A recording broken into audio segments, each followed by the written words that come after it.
Introducción a vSphere Replication. En un esfuerzo por ofrecer un nivel más de alta disponibilidad, VMware ofrece en la versión 5.1 la tecnología de replicación a nivel de Virtual Machine. Es frecuente que en grandes compañías con más de un centro de datos exista una estrategia de continuidad de negocios consistente en replicar parte o toda la infraestructura más crítica en un centro de datos de respaldo. VMware ya ofrecía desde hace algunos años un producto como el Site Recovery Manager, que permite a las compañías establecer un plan de recuperación de desastre contra contingencias como incendios o terremotos.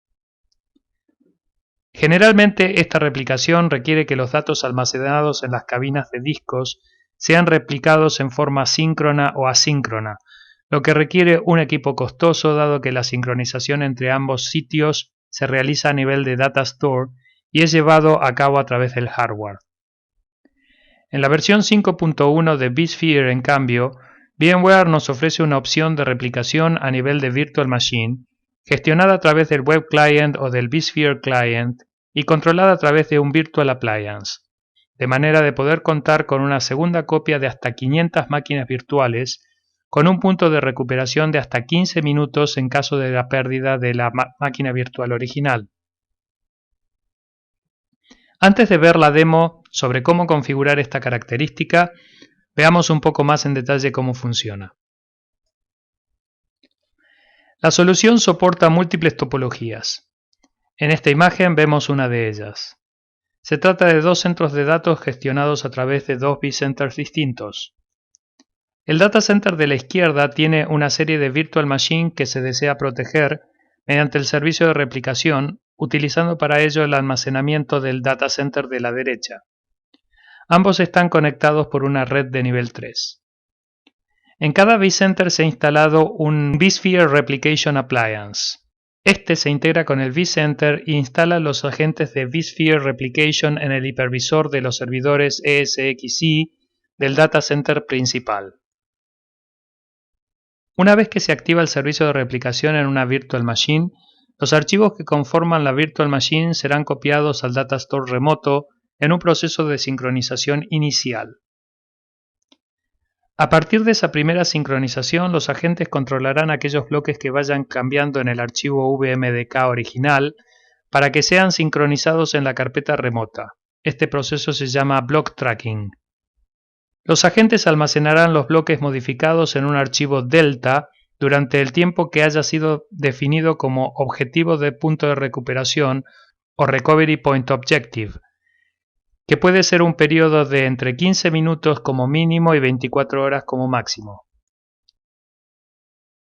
Cumplido ese tiempo, los agentes enviarán el contenido de los bloques al vSphere Replication Appliance remoto, que los integrará en los archivos VMDK correspondientes. En esta imagen podemos ver algunos detalles del proceso de sincronización de bloques. El protocolo de transporte es TCP puerto 44046. De haber un firewall de por medio, deberá abrir este puerto para que el mecanismo funcione. La sincronización inicial o full sync puede ser larga, si todos los archivos VMDK lo son y si el enlace entre ambos sitios es lento. Para resolver este problema se puede crear un seed o semilla en el sitio remoto a partir de una copia desde un medio portátil como un disco USB. El sistema garantiza que los datos son consistentes en ambos sitios. Si las máquinas virtuales son Windows, se puede utilizar el mecanismo de Shadow Copy provisto por Microsoft para garantizar una recuperación consistente de los datos. El mecanismo de replicación no necesariamente requiere que el data store de recuperación esté en un servidor remoto, controlado por otro vCenter.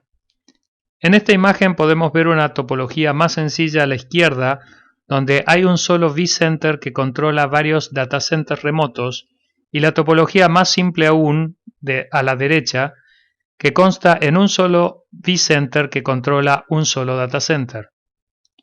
Obviamente, el que los servidores estén geográficamente separados nos protege contra desastres que podrían afectar a todo un data center.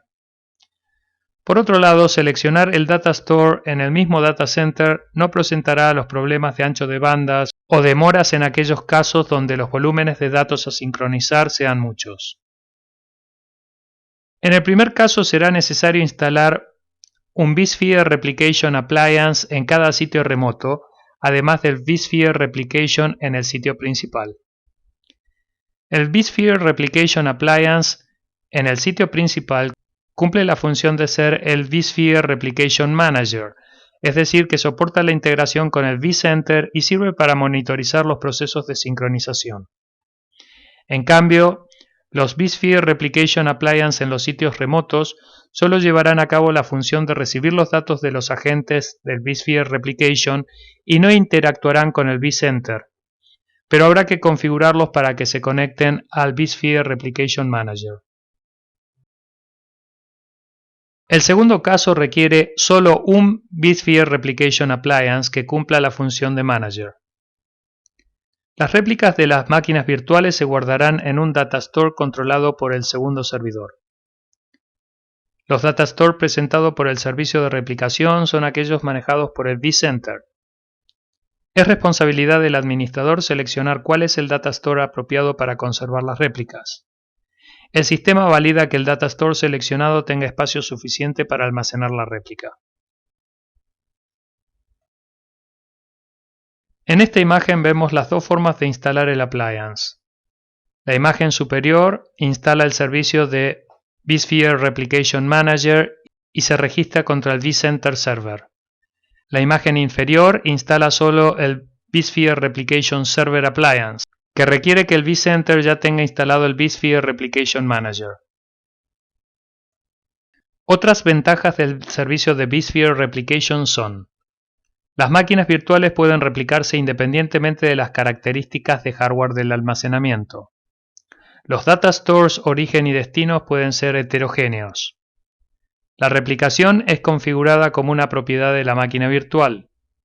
La replicación es llevada a cabo de modo eficiente transfiriendo solo los bloques que han cambiado.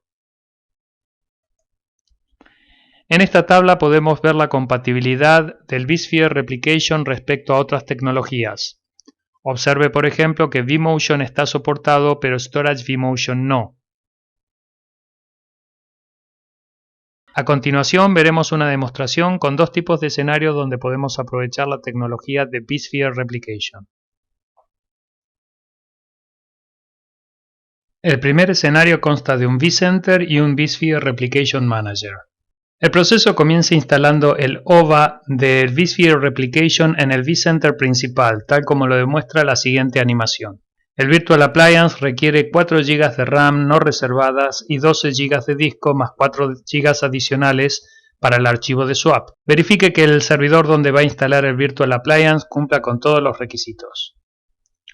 El Appliance es una máquina virtual de 64 bits y requiere que el servidor tenga habilitado el flag de VT o AMDV.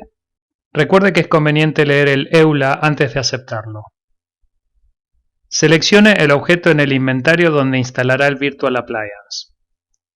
Puede dejar el nombre por defecto o bien cambiarlo. Para esta demo dejaremos el nombre por defecto. Seleccione el formato de disco y el datastore que contendrá el Virtual Appliance. Seleccione la conexión a la red y el protocolo de conexión, en nuestro caso IP versión 4. Para esta demo dejaremos que la IP sea asignada por DHCP.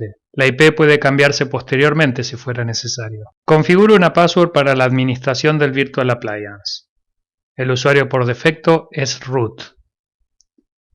Una vez completado el asistente, seleccione Finish para comenzar la instalación. En el cuadro de tareas recientes puede verificar el proceso de deployment. El mismo puede tardar varios minutos. En esta demo lo abreviaremos.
Una vez finalizado el proceso, arrancamos el Virtual Appliance, tal como muestra la siguiente animación.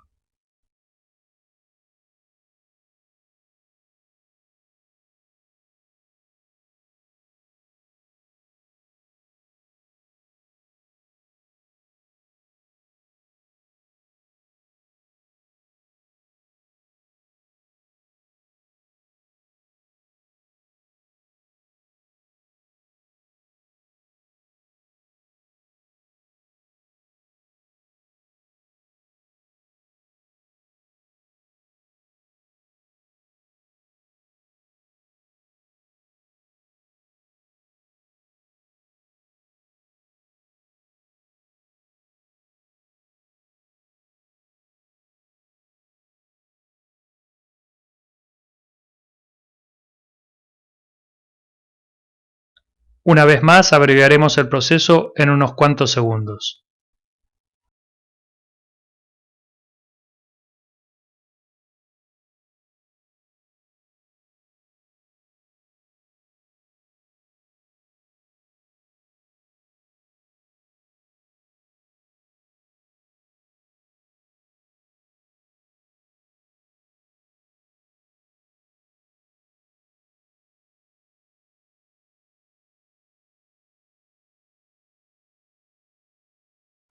Una vez arrancado el sistema operativo, procederemos a conectarnos mediante el navegador para poder modificar ciertos detalles de la configuración y de paso mostrar la interfaz.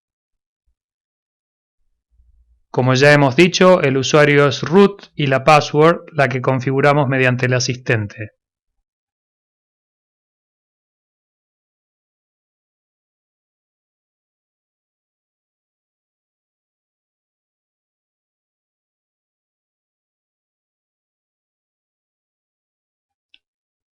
En general, el Virtual Appliance está listo para funcionar con los parámetros por defecto. Sin embargo, para demostrar cómo efectuar algún cambio, cambiaremos el site name para hacerlo más descriptivo. Usaremos principal para el primer vCenter. Dejaremos el resto de los datos por defecto.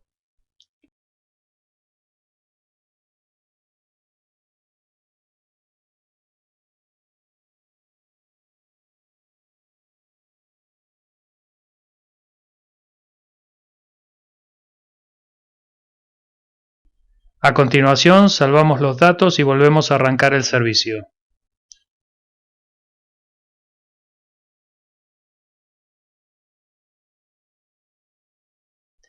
Desde la solapa de Security podríamos cambiar la password asignada al Virtual Appliance.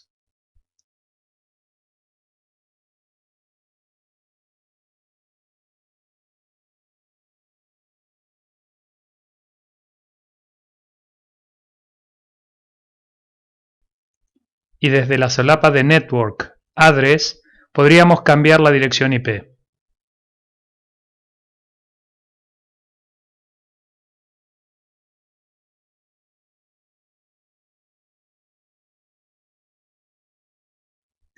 A continuación seleccionaremos una Virtual Machine para replicarla.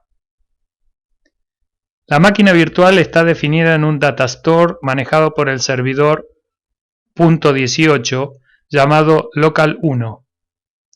La replicaremos en un Data Store manejado por el servidor .19 llamado Local2-1. Comenzamos el asistente tal como muestra la animación. Si la opción de Configure Replication no apareciera, el plugin no ha sido reconocido. La primera solución que debería implementar es hacer un logout y volver a conectarse al web client.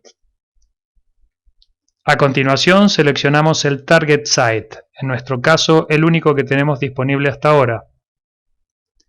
En la próxima ventana seleccionaremos uno de los Data Store disponibles. Observe que el proceso valida que el Data Store tenga un espacio disponible para la replicación. En el siguiente paso debemos seleccionar el Recovery Point Objective. El defecto es 4 horas, el mínimo es 15 minutos y el máximo es 24 horas. Desde esta ventana se podría seleccionar el método de quiescing.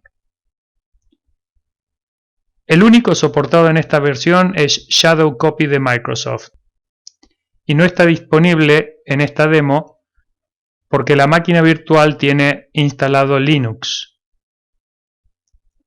Para nuestra demo seleccionaremos el Recovery Point Objective mínimo.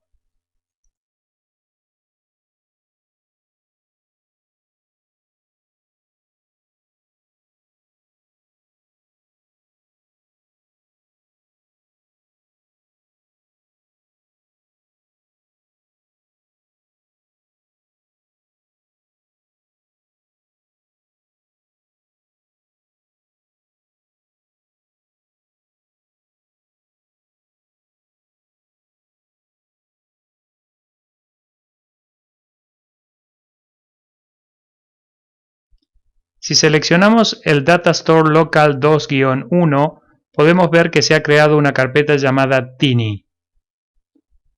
Observe que los archivos asociados no tienen el mismo nombre que los originales, excepto para el UMDK.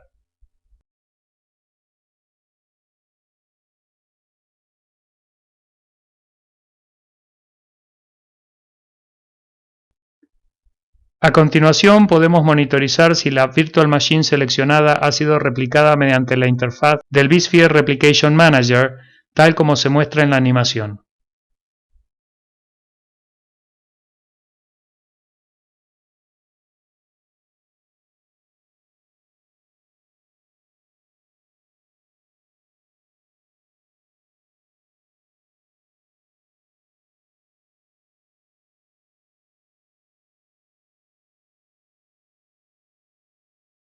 A continuación repetiremos el proceso de deployment en el segundo vCenter.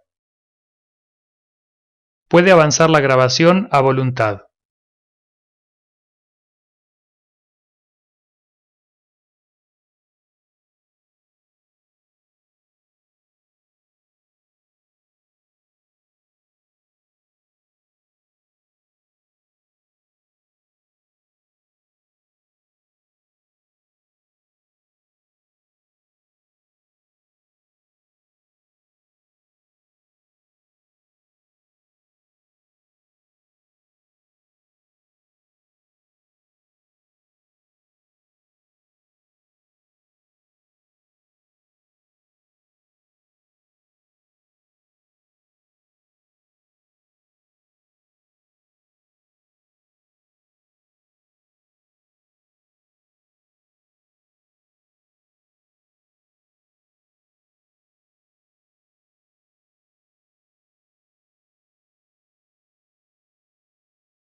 Al igual que hemos hecho con el primer Virtual Appliance, cambiaremos el nombre del site para el segundo para poder diferenciarlos. Abreviaremos la animación.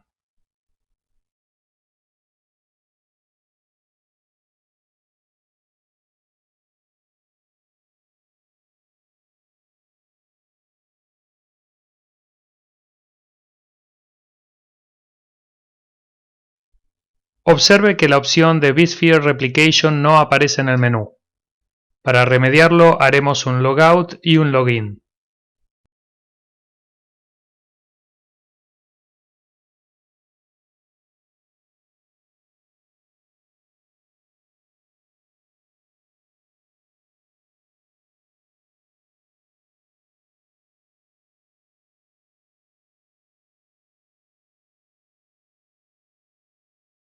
Ahora sí aparece. A continuación agregaremos en el sitio principal el vSphere Replication secundario.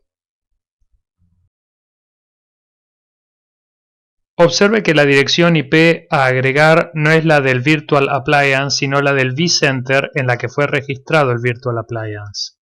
Es probable que tarde varios segundos en aparecer la conexión al vCenter secundario. Tenga paciencia.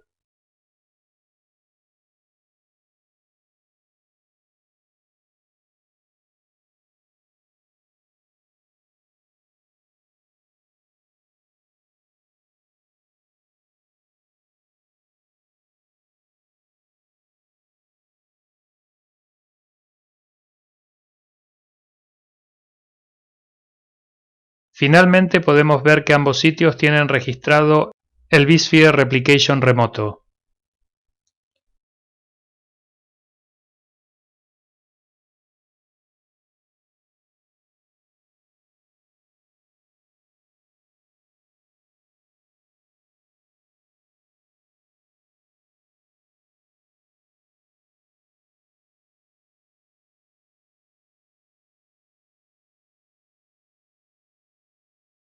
A continuación revisamos el Data Store del sitio secundario, donde vemos que solo existe la carpeta del Virtual Appliance.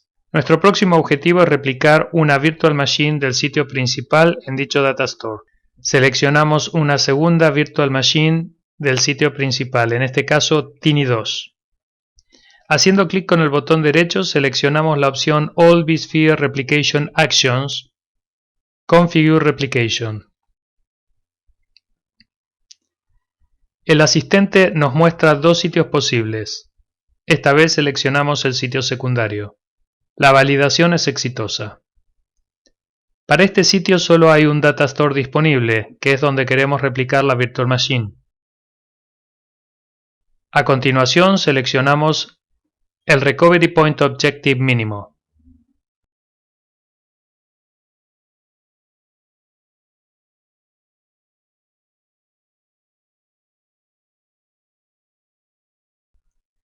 Inmediatamente hacemos un refresh del contenido del Data Store destino y vemos que acaba de crearse una carpeta con el nombre de la Virtual Machine. En estos momentos se está llevando a cabo el Full Sync.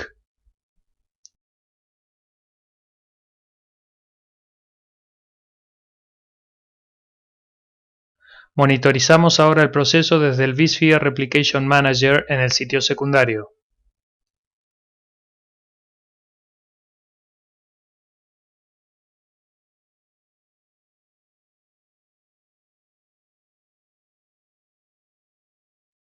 Vemos que solo hay una conexión entrante.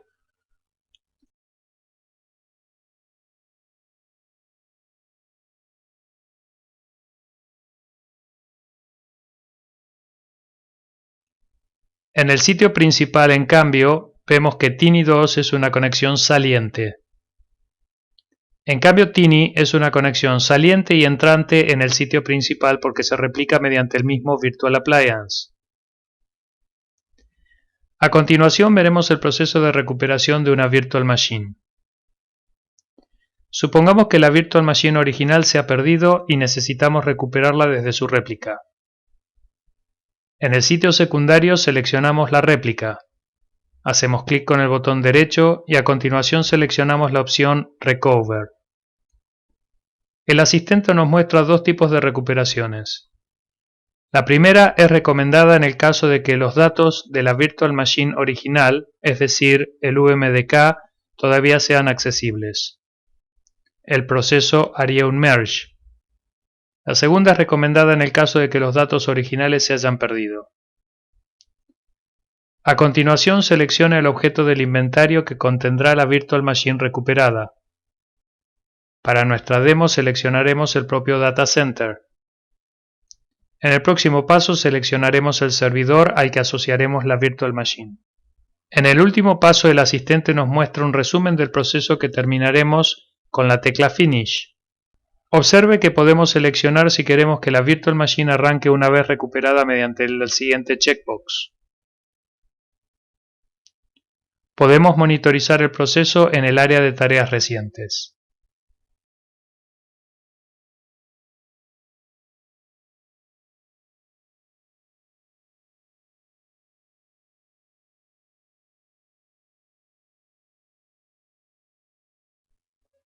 Si al finalizar la tarea no ve la Virtual Machine recuperada, recomendamos refrescar el Web Client.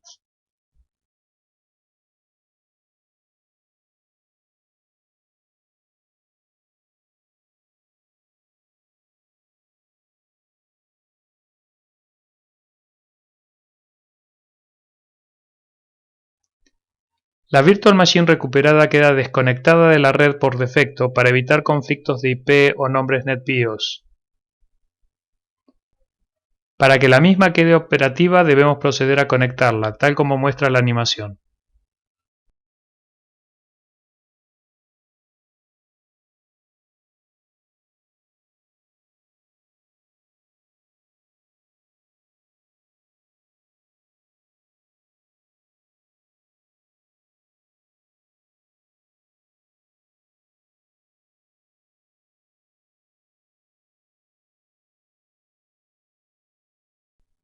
A continuación verificaremos la carpeta asociada a la Virtual Machine para ver los cambios realizados en el proceso. Vemos que la carpeta actual se llama Tiny2 paréntesis 2.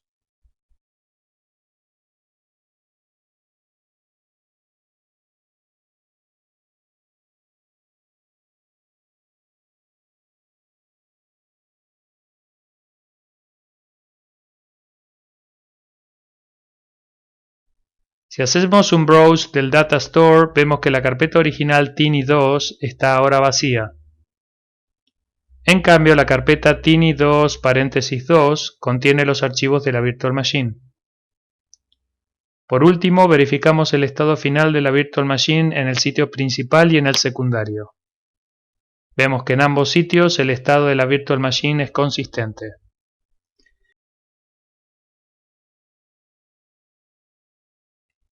Esperamos que este vídeo haya sido de su interés.